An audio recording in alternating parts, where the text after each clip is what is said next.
Welcome to this episode of Safe Home Podcast for struggling teens and their families finding their healing path. This episode is sponsored by Beth Hansen and Lori Hansen. Thank you very much for your support. I am Beth Syverson, a mom of an 18-year-old son, Joey, who's been dealing with addiction and mental health issues for several years. I am walking beside him as he struggles with his recovery while I work on my own personal growth and healing.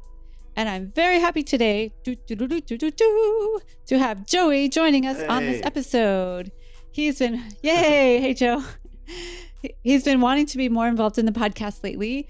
He's feeling better, and today's guest spurred him on to come on and get in on the conversation. So I'm so glad you're here with us today, Joey. Yeah, I'm glad to be here. Yeah, thank you so much. I know it's kind of funny what the circumstances were to get me here, but I'm really happy.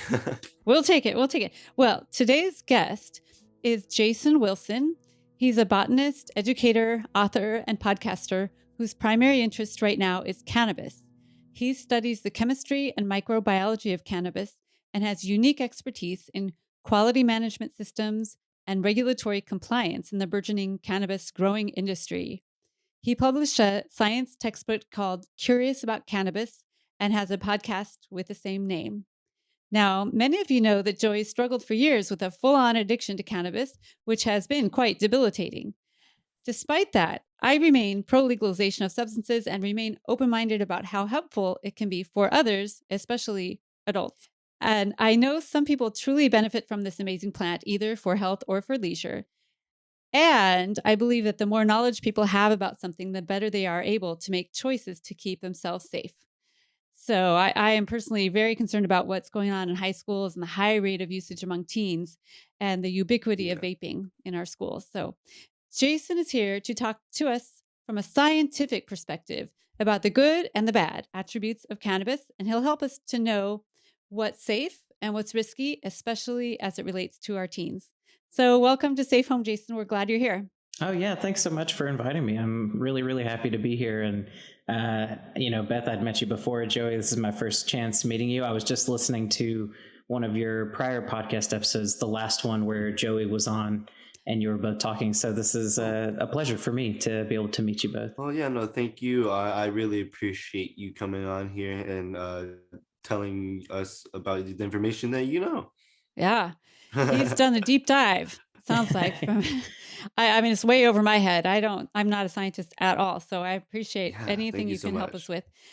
So I thought I'd just start out by asking, how does the cannabis that we are using today, the kids are using and adults too, are using today, how does it compare to what the parents of our teens used when they were kids? Well, I think that it's not surprising to most people that a lot of the cannabis that's widely available today is on average stronger than what you would find on average, 20, 30 years ago. Mm-hmm. One thing that people will often argue is that, strong cannabis has always been around. And that's definitely the case, but it has become much easier to get access to, very high quality, very high potency forms of cannabis that were much more difficult to get your hands on before. It existed before, just much more common and easier to get. Another thing that's very different is that the types of products that exist today didn't exist before. The focus on concentrates, concentrated extracts of cannabis, the vape pens, and the different formulations of the liquids that are in those vape pens, and edibles too. Mm-hmm. A lot of that, most of that kind of side of things is totally new. A lot of it started to hit the market maybe as early as around 2013 or so. Mm-hmm. So, we're not even a decade into humans starting to experiment with some of these products that are on the market that are cannabis derived. So it is very, very different than we've ever seen. It's like the Wild West out there in some ways, right? There's just so much going on. It's moving so quickly. Well, especially like in the hemp industry, the hemp side, it's kind of interesting that in the hemp markets, there's been an explosion of synthetically derived cannabinoids, THC isomers, these compounds that elicit similar effects to THC, but aren't technically THC and fall into this kind of legal gray area. It's a very difficult time because as parents at one time we only had to worry about cannabis flower. Maybe you'd run into hash, but that would be kind of rare. And now there's just all sorts of things. They can get that at 7-Eleven, right? Those fake ones? Not 7-Eleven, but like smoke shops, head shops and stuff. Yeah. Oh, and do you have to be 18 to get those? Yeah, you do have to be 18. But there's ways to get stuff. Right. Your older brother or whatever. It's not hard to get, right? Wow. And so are all those extra types of synthetics they're making, is that causing extra problems health-wise or addiction-wise? How does that relate? It's a little too early to know. You know, some of these products, like for instance, there's a cannabinoid called THCP, which is thought to be maybe 30 times as potent as THC. Whoa. You know, that's just starting to be mass produced and make it on the market. There's another compound called HHC, hexahydrocannabinol, that has similar effects to THC that's coming on the market. And one of my concerns beyond the effects of these cannabinoids themselves, in working in the labs, what I've seen is that a lot of these products are very dirty. Like the chemistry done to produce them is not very clean. And so there are a lot of chemical byproducts that usually kind of piggyback in these products. And we don't know what some of those compounds are. We've got a pretty good idea about some of them.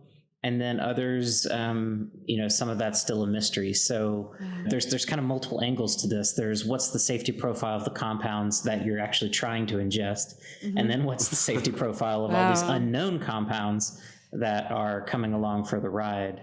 So it's just too early to say. I would say in the context of Delta 8 THC, which has gotten really popular, there is a lot of science and research that's been done on that chemical. And so if it's a clean source of Delta 8 THC, we have a good sense of how safe it is. And, you know, it's a little weaker than Delta 9 THC. So it's generally not as much of a concern as some of these other compounds that are meant to be stronger than THC. And that's where you start to get into concerns about, I don't know if you both remember back in the late 90s, early 2000s, all the stuff that was going on with spice and K2, these plant materials are being sprayed with synthetic cannabinoids and people are getting, you know, sick, and some people would get dizzy and fall over, and there were reports of people, you know, hitting their heads on the ground or different things like that, you know, just accidents that would happen that would bring people into the ERs. Wow. And so I worry about the mentality of the industry, you know, trying to chase these, you know, quasi-legal routes of trying to recreate what THC does, that it kind of, I don't know, it just kind of harkens back to those days of spice and K2 for me that make me feel very uncomfortable. Yeah, because I've seen like interviews of those spice addicts. That's not weed. Probably they've done other things like meth or something, but you can see like it's not just weed. It's like synthetic, like you said, and probably has those chemicals that piggyback with the other chemicals that fuck you up. They're ultra potent. And so they just kind of, you know, in our bodies, we have this physiological system that was discovered in the late 90s that medical science still hasn't really incorporated well, which is the endocannabinoid system, the system of receptors and signaling compounds in the body that are very similar to THC. Does that include the CB1 and CB2 receptors? Yeah, CB1, CB2, and then there's a bunch of kind of putative receptors that may become like the CB3 or CB4 receptor, you know, it's still fairly new. And so things like these synthetic cannabinoids that were on spice and K2, those compounds were so potent, they basically would just send that system, the endocannabinoid system, into just kind of a constant overdrive, just really bombarding that system. Whereas in that context, THC in herbal cannabis is actually pretty weak compared to those compounds. And so, you know, it has a strong effect on the system, but nothing like some of those synthetics. And so, yeah, it definitely is kind of a wild, wild west, like you said. Do you mind if I ask your testing, or like all the testing procedures you've seen? Because I know there's like advanced ones that like pick out each individual notes or whatever of each molecule or something. But then there's like just like testing with strips, and then there's like, what are the testings? So the way to kind of think about that is that there's kind of two main forms of testing. You have what's called qualitative testing and quantitative testing. And qualitative testing is more of like test strips, tests that kind of tell you, yes, this has THC in it, or kind of like your urinalysis test that will say, yes, you have more than X amount of THC in your system.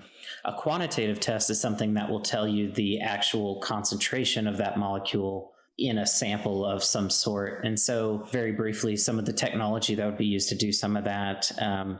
So kind of a simple method that people can learn at home is called thin layer chromatography.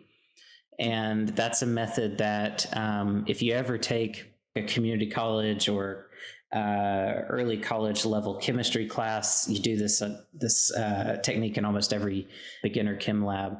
And you basically you have these glass plates that have silica sprayed on them, and you take a little bit of an extract of a sample and you put a little dot on that plate, and you develop the plate by putting it in a jar or a tank or something where it's exposed to a certain solvent.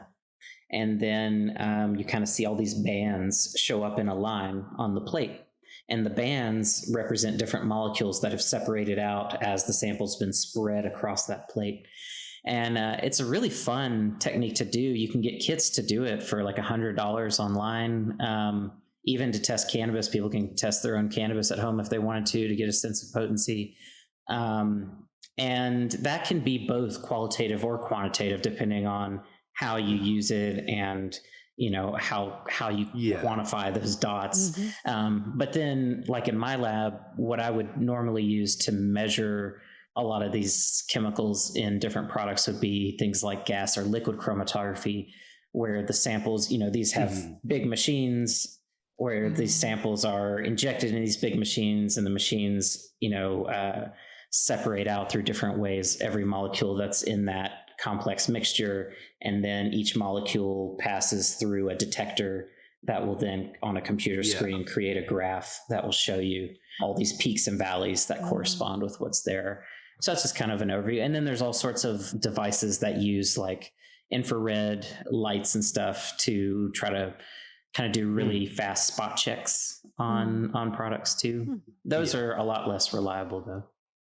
And your job, well, you do a lot of educating, but when you're doing the science part of your job is to create systems that help regulate or standardize what the products are. Am I getting that close? Most of my consulting these days, because when I was getting started in working with cannabis in labs, most of my focus was in quality systems, trying to figure out how do we defend the data we produce in the lab? How do we show that we know that our data is accurate and precise and everything? And then that kind of spun out into eventually working with producers to try to help them understand, like, okay, once you can trust the lab data, what's going wrong with your data from the production side, and how do we ensure that your products are consistent every batch, that you know what's in them, that you know that there aren't hidden problems there that may come out that could open you up to liability.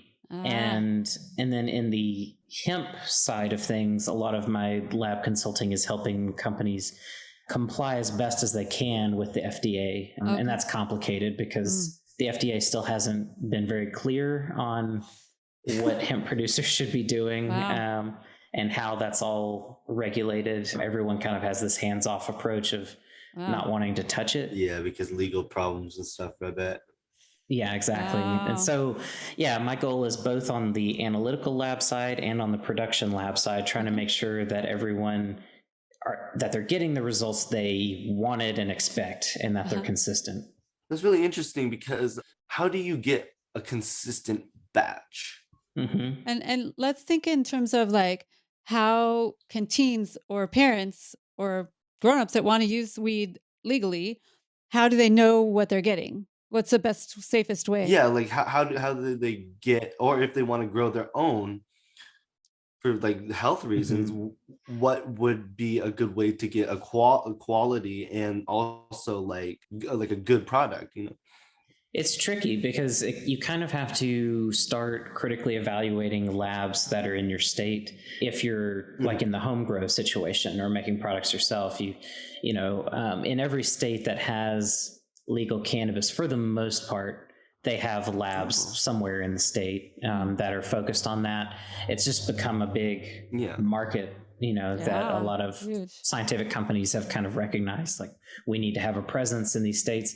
That wasn't the case just a few years ago. The lab testing market has changed quite a lot in the past 5 years or even 3 years or so. For people that are buying products from a store, you want to know that a product has what's called a certificate of analysis, some test result associated with that product. Now, this gets really tricky because a lot of companies commit fraud when it comes to lab test results, and this can show up in a lot of different ways. What I tell people is, if they're looking at a test result for a product, you first want to make sure that that test result matches the batch of the product that you have in your hand. It shouldn't be a test result from like 3 years ago on a, some random batch that the producer's just using in perpetuity. That doesn't tell you anything. So one, trying to make sure that the data you're looking at actually relates to the product in hand. But then from there, you have to be able to trust the lab that produced the data. And so, unfortunately, right now, where the industry's at, there is a lot of lab testing fraud that's been going on, and consumers have to take on way too much responsibility themselves to kind of look into these organizations, look into these companies, and try to come to their own conclusions about how trustworthy they are. And that's where a lot of my teaching comes in, because I do a lot of workshops and stuff. Where we look at test results, and I try to go through, what goes through my mind when I'm looking at a test result, to try to help people think the same way, to think very critically about all that data, and to know what questions to ask. But it gets tough. There's a lot of just crummy products on the market that I would never touch. And then there's really good, high quality stuff that's very clean, that's been well tested by very reputable labs, and it just kind of all blends together, unfortunately. Yeah, and especially with how new it is in this society, it's like there's gonna be a lot of trial and error at this point, with getting it to a point of like 70, even 75% clean, Yes. Yeah, absolutely. What do you think the percentages of, let's say, dispensary products, what percentage are clean, like really clean? Well, so that depends on how you define clean. So if we're talking about pesticides, that's improved quite a bit over the years. And I'd say probably about 90% or so of what's on the shelves is probably pretty clean when it comes to pesticides. The things that I wonder about are things like mycotoxins, which are these compounds produced by molds that can be extracted. So sometimes, depending on what state you're in, some companies will take cannabis flower that's gone moldy and they'll extract it to say, well, we've gotten rid of the mold and we've extracted the oil, and so it's clean now. And that may be the case, but they may also be extracting mycotoxins. They may also be pulling all sorts of other kind of weird chemicals that the fungus makes. So there's just kind of, those sort of things that we don't have very good data on right now.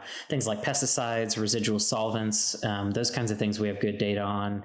And in places like California or Oregon, Colorado, most stuff that's made it to the dispensary is pretty clean. Highly regulated, like compared to most states, right? Yeah. Now, what about if you're not in one of those states, or if you're a kid getting stuff off the street? So that's a big concern, because the black market has evolved in a interesting way in these places where cannabis has been made legal, because you have the clean product that makes it to the shelves in places like California. The stuff that's not clean usually makes it out the back door to the black market across the country. So there's still a lot of backdoor dealing in legal states like California and Oregon, where companies are getting dirty product and finding another market for it by getting it on the black market, shipping it to Atlanta, Memphis, wherever on the East Coast, and getting it out that way.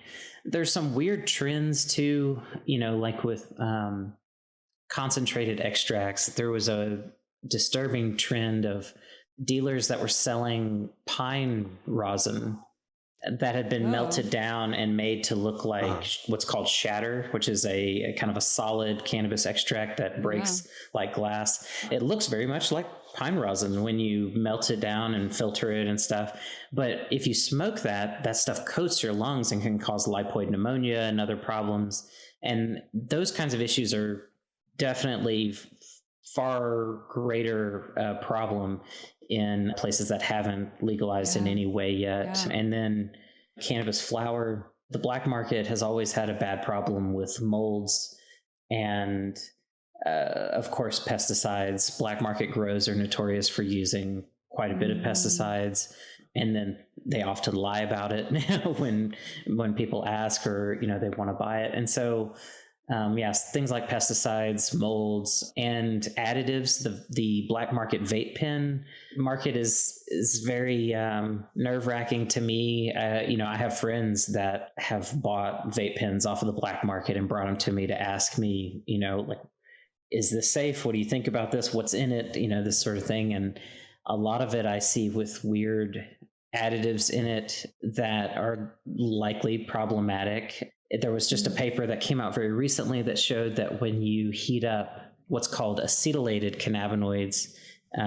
which THCO acetate is one of these acetylated cannabinoids, and it's become kind of popular in the hemp market and the more of the underground cannabis black market. Has been around since the 90s, but it turns out that these acetylated cannabinoids form a pretty toxic gas when they're put under heat. And so there's all sorts of concerns there as far as what are people getting? Do they know what they're getting? If they're getting extracts or vape pens and things, do they know what's been added to them? There was the E-Valley crisis back in 2019, where vape pens were causing lung failures in a lot of people. And there's speculation that was caused by vitamin E acetate that was being added to these vape pens. Yeah, no, actually, my close friend had his lung collapse due to a vape pen. Oh, wow. Yeah. And there's speculation that some of that may be caused by what happens when, so like vitamin E, it's a fairly big lipid. And so when you vaporize it, I mean, you can imagine it just gunks up your lungs and kind of coats it, makes it hard for the lung to function. But vitamin E acetate, just like the acetylated cannabinoids, it's an acetylated molecule, and it probably forms this toxic ketene gas. And it's right in your lung. Yeah. And so you can start to see lung failure, and also it can cause your lungs to lose their ability to filter out things that shouldn't be crossing the gas blood barrier there. And so you start to get a lot of toxins from the air and smoke and things that pass right on into your blood because, you usually stop coughing. You kind of lose that coughing reflex, which is a big part of keeping things out that aren't supposed to be there.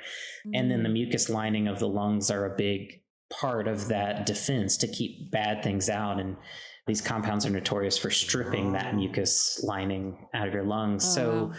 Yeah, there's just all sorts of additives in these extracts and vape pens, particularly on the black market, because a lot of the legal states have enacted rules to ban additives in a lot of these vape pens that make it to dispensaries. And it's tricky because my personal experience with some of my friends, the black market vape pens that have these additives often taste really good. You don't cough. So they're very appealing, whereas the vape pens that are only using cannabis extract in them, they often are a little harsh and make you cough a lot. So you can see why people would naturally be drawn towards these things that are actually less healthy. And you can see why kids would be drawn to those too. I mean, some of them taste just like candy. I mean, it's crazy. Yeah. What are the kinds of flavors you've seen, Joey? Literally anything you can think of. Yeah. The black market when it comes to vape pens and stuff, not just for THC, but for anything. Vape is just like marketed for people who like sugary stuff and who don't like irritated throats. And that essentially falls under kids, Yeah. They know what they're doing, right? It's the whole marketing scheme is to get a long-term customer. Yeah, it works pretty well too. And Joey is hooked on nicotine too, which is kind of going to be a long-term project. But there's some people that I run into that poo-poo the whole cannabis thing, like, you can't get addicted, whatever. It's just cannabis. Just cannabis. I hear that all the time. And I'm like, it is not just cannabis. It's totally derailed my son's life.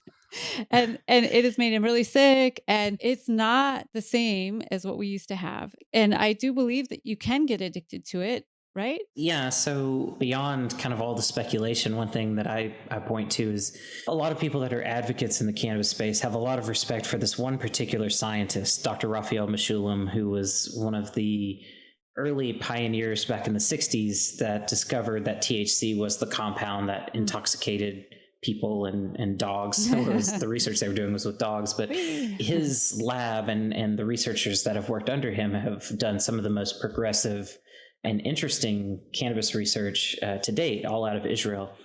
And I had an email correspondence with him a couple of years ago because we were trying to get him on the Curious About Cannabis podcast to talk, and he's been in rough health. I mean, he's in his 90s, but he was willing to email back and forth with me, and we talked a little bit about this. And even he acknowledged that, yes, there is around a 9 to 10% addiction rate with cannabis among chronic users.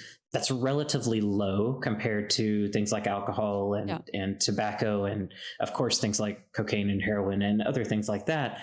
But what it's very similar to, and Joey just pointed this out when we were starting to talk about it, is it's almost the same addiction rate that you find in what are called process addictions. These would be things like gambling addictions, shopping addictions, people that are addicted to working out, or even people that struggle with like bulimia or anorexia, which is kind of an inverse kind of addiction cycle, but it's very similar things going on psychologically.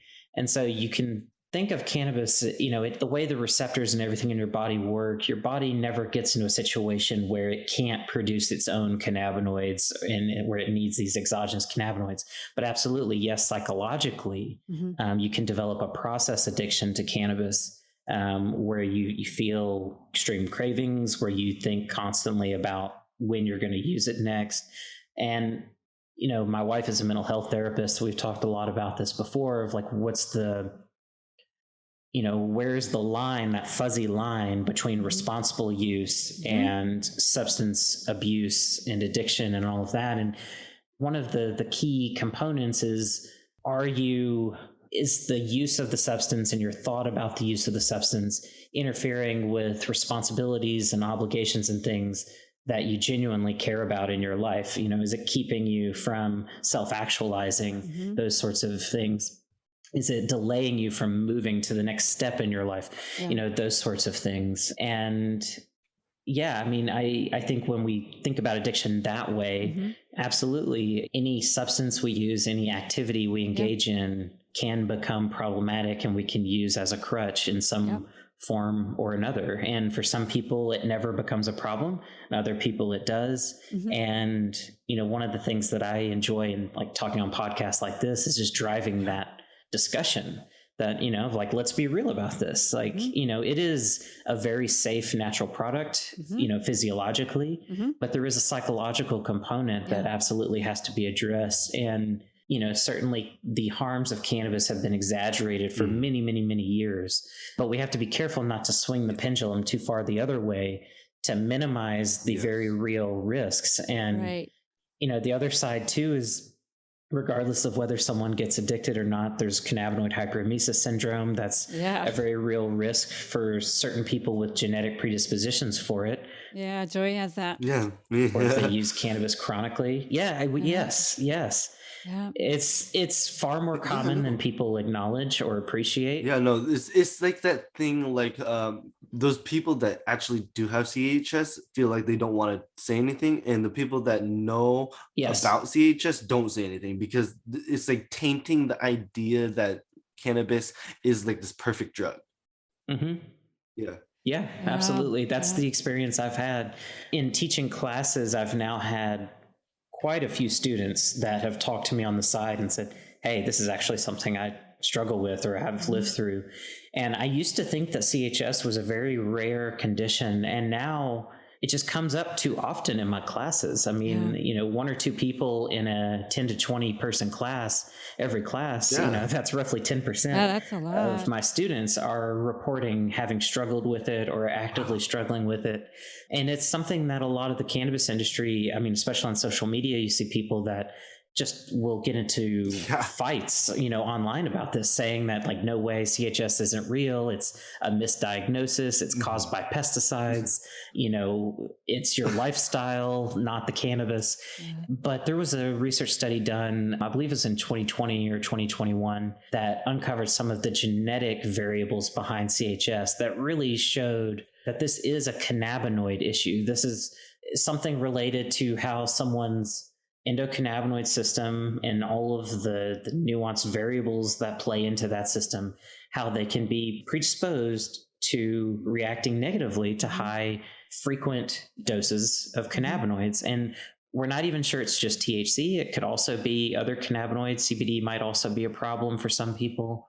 And we're just learning about it at that level, And so I think the more we learn about it, we'll discover that more people are struggling with it. The more states that legalize, you'll have more people talking to their doctors about it. Yep. And the more doctors that learn about cannabis and the endocannabinoid system, they will start to recognize it and ask about it more. So it's one of those things that every year that goes by, it's becoming less and less rare. And it's something that now there is a genetic test for it now that people can ask their doctors for. Yeah, I can put that link in the show notes. That's great. Yeah, that's one of the things we want to do in this podcast is, we're neither pro or anti-cannabis itself, but just let's get the facts. Let's figure out what is possible. How can you arm yourself with this stuff and how is it good for you? And I think if parents can be just realistic, okay, this stuff is everywhere in your kid's school. Maybe you should start talking to your kid when they're like, I don't know, 9, 10. Yeah, absolutely. And talk about, like, Joey, what would have helped you when you were 9 or 10? Obviously, not all the science stuff, but like the ideas that, yes, it's still addictive. There's a possibility of you getting very bad tummy aches or something like that. Like, just talk like to a kid, but like with what we're talking about, Yeah, just be an open conversation. So, it shouldn't be a taboo thing to talk about because it's very important, especially how popular it is now. Yeah. Joey's first experience with cannabis was in his science class. Yeah. Oh, wow. So, yeah. Not in the like scientific way, though. Yeah, I know. Right. No. And, you can't imagine when I was in school, you had to smoke a joint. You can't smoke a joint in class, but these kids, it's hard to get away with. These kids are vaping and getting away with it everywhere. It's really a bad problem. Oh yeah. Well, with that in the edibles too. I mean, edibles, there's no vapor, no smoke, no smell. I mean, that's a relatively safe way to ingest it, except for that it's very powerful and people often overdose on it, right? Yeah. Well, it's like psychologically overdose. Yeah. I mean, the THC, when you eat it, when it gets to your liver, it gets metabolized to a compound called 11-OH-THC. And 11-OH-THC, once it then passes from your liver into your bloodstream and then goes to your brain, it's 3 to 4 times as potent as THC. And your liver will usually metabolize about half of the THC that makes it to the liver. So your brain gets about half a dose of 11-OH-THC and half a dose of THC. And so that's why the effect of edibles is so unique and often so strong. And, I'm not a medical doctor, et cetera, don't listen to anything I say and use it for, anything you ingest. But my experience has been in working with doctors and things. When we talk about a therapeutic setting, working with patients, you're usually trying to find a minimum effective dose with that patient. And for a lot of people, their minimum effective dose is somewhere between 4 and 10 milligrams of THC. Some of these, and that's for conditions other than like really, really, really severe cancer or something like that, where they would take higher doses. But often it's fairly low, and their dose will go up over time, obviously, because they develop tolerance and everything. But in general, it's a lot lower than people expect. And some of these edibles that are on the market may have 100 milligrams or more of THC in them. And so, you can see how far you may be overshooting the mark. And what's a concern with kids, particularly in getting accustomed to these high doses of edibles, is, obviously the cannabinoid hyperemesis issue, but, there's several problems.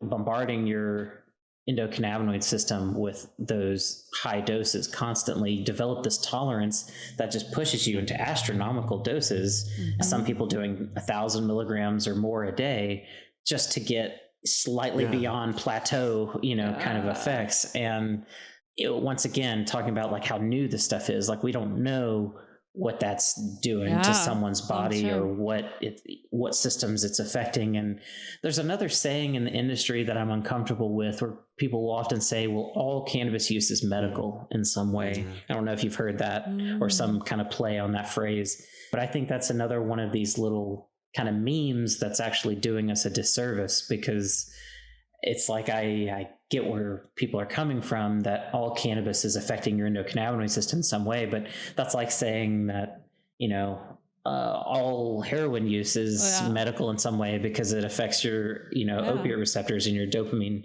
system. Same with sugar. I mean, everything. Right, exactly. Sugar is a great example. And so it's just one of these things of, you really have to gain some perspective. And if someone is needing to use 50 milligrams, 100 milligrams plus to get a basic, effect, unless they have a pretty significant medical condition, that's probably a bad situation. So are you interested in telling me how many milligrams you take? Oh, I don't know by milligrams. At the most, I've gone through like 14 Gs in one day. A flower? Yeah. How many milligrams? Let's say like 28%. So on average, you'd have 200 milligrams per gram if it's a 20% THC flower. So if you went through 14 grams, 2,800 milligrams. So that's a lot, right? It's high, very high.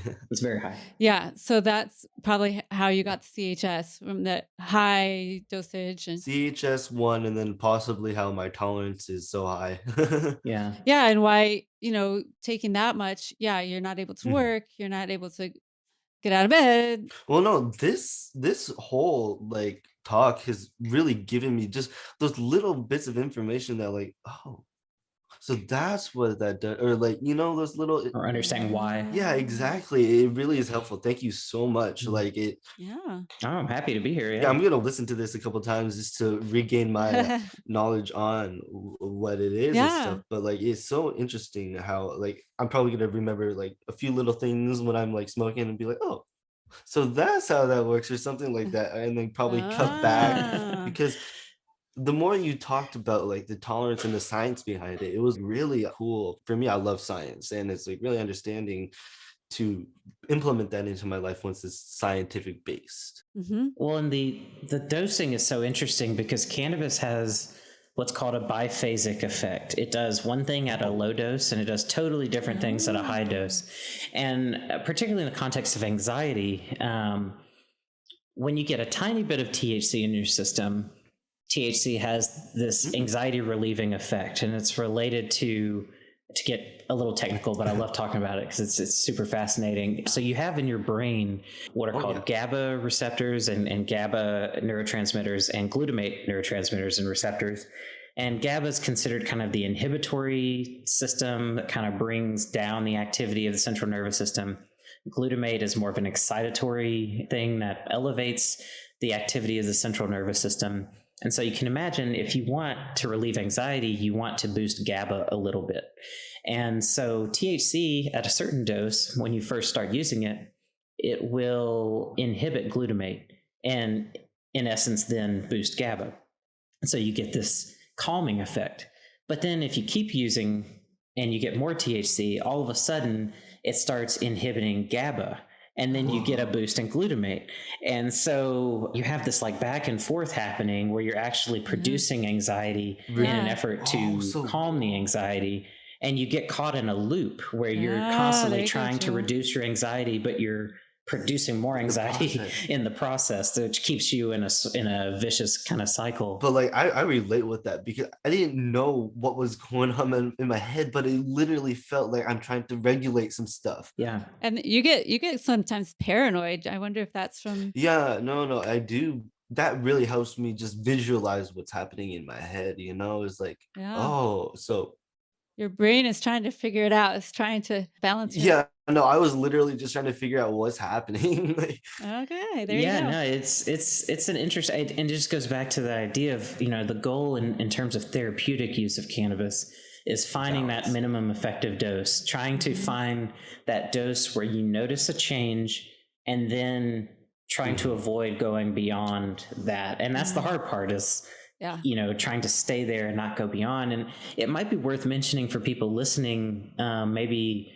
what some options there may be if they find that they've gone too far or their child has used too much THC and is feeling paranoid or, that sort of thing. There's actually quite a few kind of remedies out there that can be fairly useful. One is trying to use other cannabinoids to displace the THC. So CBD and CBG can be useful in trying to, basically what they do is they slightly alter the shape of the CB1 receptor so that it doesn't work quite as well as it normally would. So that can help kind of bring some of that down a little bit. But also there's a product on the market called Undo, which is a kind of like a THC kind of antidote product that uses a compound called olivitol as its main ingredient. And for the nerds out there listening, olivitol is kind of neat because the way that the cannabis plant produces THC and other cannabinoids is it takes olivitolic acid, this acidic form of olivitol, and combines it with another molecule, and that's how you get cannabinoids. So it's interesting that olivitol can actually interrupt some of that activity. But even beyond that, there are these ancient, I'm talking hundreds and hundreds of years ago, people were writing about using lemon water to reduce the effects of cannabis intoxication. Also calamus root, and you can sometimes find calamus root extracts and things, which you have to be careful of because some species of calamus can be toxic at high doses. So you kind of want to use that sparingly, but it can be very potent. Also, even things like pine nuts have some compounds that can help relax you and bring down that paranoia. And then Neil Young was noted for saying one time, I think in Rolling Stone or something, that if you chew on peppercorns, that it can help bring you down. And that there's some science to that too. They have cannabinoids. They have a compound in them called beta-caryophyllene, which is considered a dietary cannabinoid. It interacts with CB2 receptors and doesn't interact with CB1 at all. And it can kind of maybe help. That's the theory, is that it can maybe help balance some of these things out. But I know people that swear by all of these different remedies and have reported, different levels of success with them. And also just eating food too. If someone's in an uncomfortable situation, just getting food in your stomach, drinking lots of water, ideally lemon water, can all help to kind of bring that down and hopefully get back to a stable situation. And, because sometimes when people have a psychological overdose with cannabis, it can feel like a crisis, sort of situation. So that at least hopefully can give people some tools to try to deal with those situations. So the cannabis itself won't kill you, but it kind of can stimulate a crisis and you might do something impulsive or marijuana is a psychedelic at like probably higher doses, I would assume, so you can get into a psychotic state. And especially if you're genetically predisposed to any type of mental health issue, high doses of cannabis can precipitate manic episodes in people with bipolar. It can precipitate psychotic episodes in people that are predisposed to schizophrenia. It's just complicated. Cannabis itself is very physiologically safe, but it's like, what other things are you bringing to the table in your body? What are you bringing to the table that the cannabis isn't? Exactly. It's very complicated. Definitely. And I just want to touch on two small things. I think this will be quick. Fentanyl can be just in anything off the street, right? So the kids getting the black market stuff, they could be getting fentanyl in their weed. Maybe. This is an area where there's not good, clear data on whether this is a problem that is significant or not. Fentanyl in weed. Fentanyl definitely is a problem, but fentanyl specifically in weed. Right. Specifically fentanyl contamination in cannabis. Yeah, there have been a couple of reports in the news about it.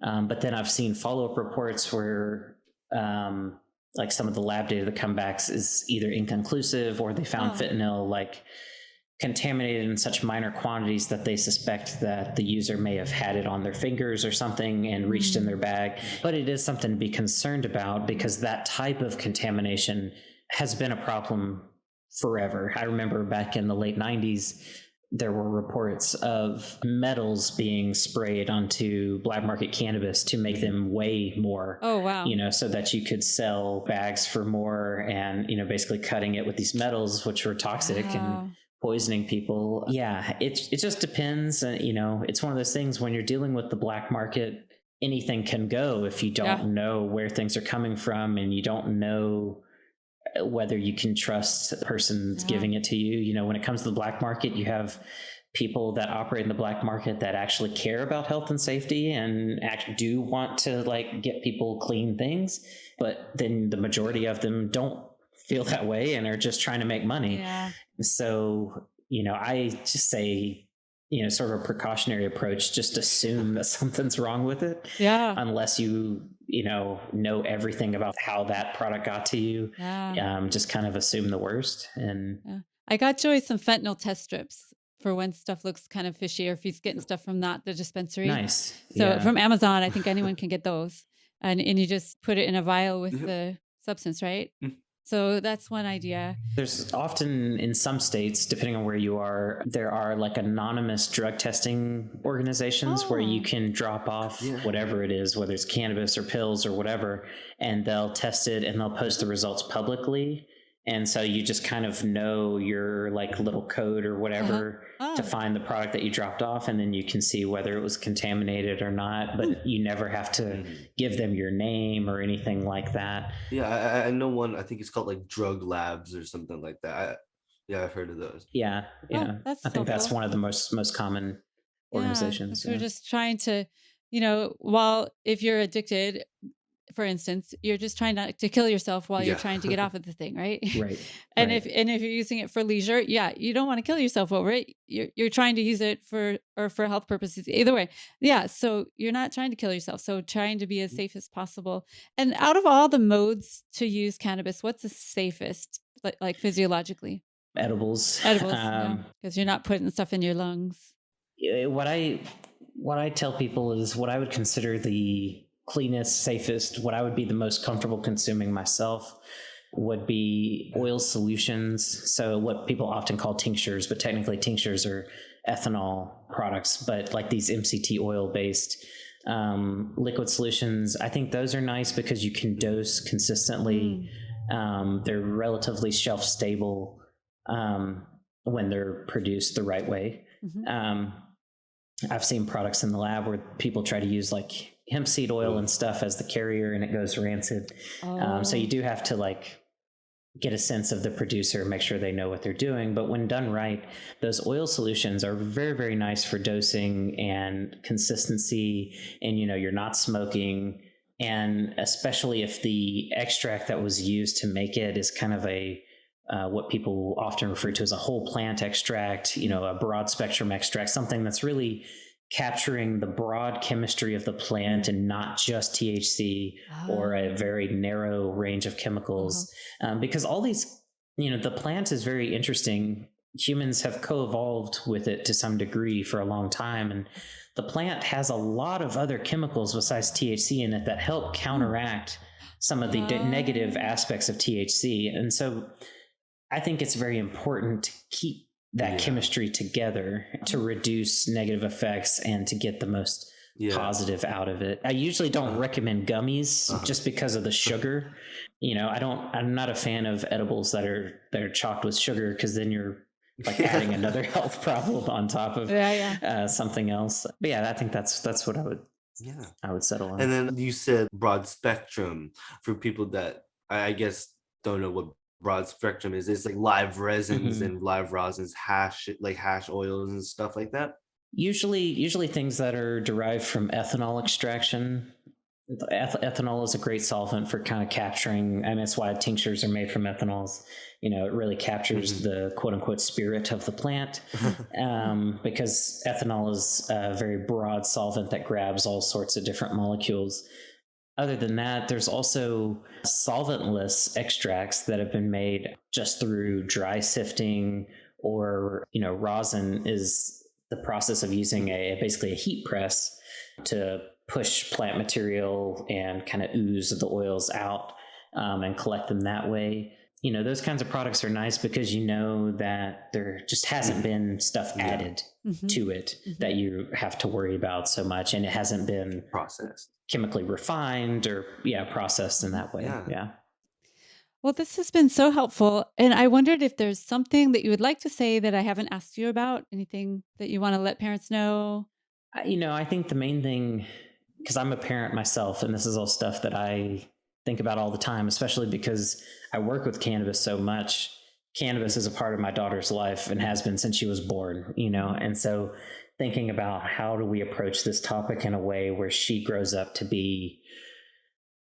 think of it in a mature way. I think we've touched on some of it, but it's good to summarize, to be speaking frankly about these topics at probably a much earlier age than you think you should. Yeah, it's more important.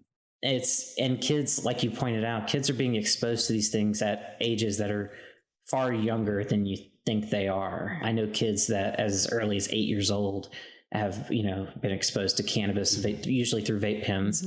And so it's important that they know that they've been mentally primed for how to process this stuff when it gets thrown in their face, and that they have a realistic sense of what could go wrong, and so that they can make an informed decision for themselves.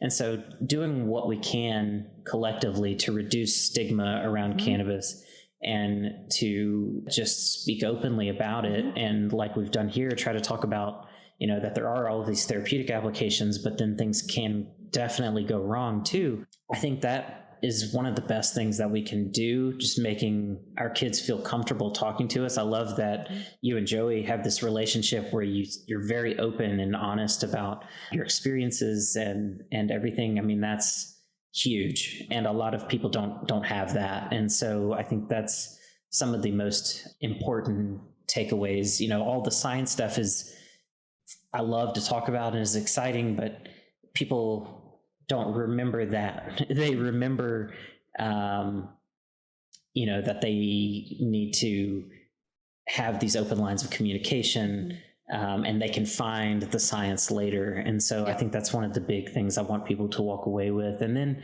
the other side too is, once someone is using cannabis, trying to address that in a way that's appropriate. It's easy to overreact and it's easy to underreact. And so, and I think that's a lot of, this podcast and the journey that y'all have been on, is trying to figure out what does that look like? And going back to something we talked about a while back, what does a mature relationship with cannabis look like versus substance abuse, addiction, and these things, and recognizing that the line's fuzzy, and trying to, as parents, understand our kids as best we can and understand what they want out of life and what their self-actualization looks like, so we can help them on that journey and remind them of what they want out of life, and to try to hold that mirror to them so that they understand if, their decisions are keeping them from that self-actualization. So I don't know, it's a bit of a ramble, but, like I said, I love the science, but I think that's, from a parental perspective, that's what I hope people walk away with. That's very wise. That was a great point. That obviously there's the problems with it, but that's needed to know. There is issues. You have to find that middle ground. It's not the best drug in the world, and it's not the most dangerous thing in the world. There's a middle ground for everything, really. Yeah. So, and helping our kids navigate this crazy thing they've got to go through this high school, and with vape pens everywhere. And just the more we can talk about it openly, the better. And that's what we're all about here at Safe Home, keeping it safe and talking about harm reduction too. If your kid's using it, let's try to get them on something that is going to be safer, right? Yes. Safest. Give them the chance. Yeah. How can people get a hold of you if they want to take your course or learn more about your podcast? Where can they find you? Yeah, so all of the curious about cannabis stuff is at cacpodcast.com. If you go there, you'll find the podcast, but you'll also find links to events and courses and the book and all of that stuff. And then my email address is publicly available. I always tell folks, if you have questions or need to know resources or, whatever, I encourage people to email me directly at jason@naturaledu.com. I view myself as a public resource. All of my work has been focused on public health and safety. And so even if I can only get there to send you a link or two to get you pointed in a better direction, I'll try to respond to as many emails as I can and try to help as many people as I can. I'm happy to do it. Yeah. That's really great. I know you're a really good scientist, but I sense that you have a really good heart and just want to keep people safe. And that's amazing. Yeah, So, no, Jason right here, he's a good guy. yeah.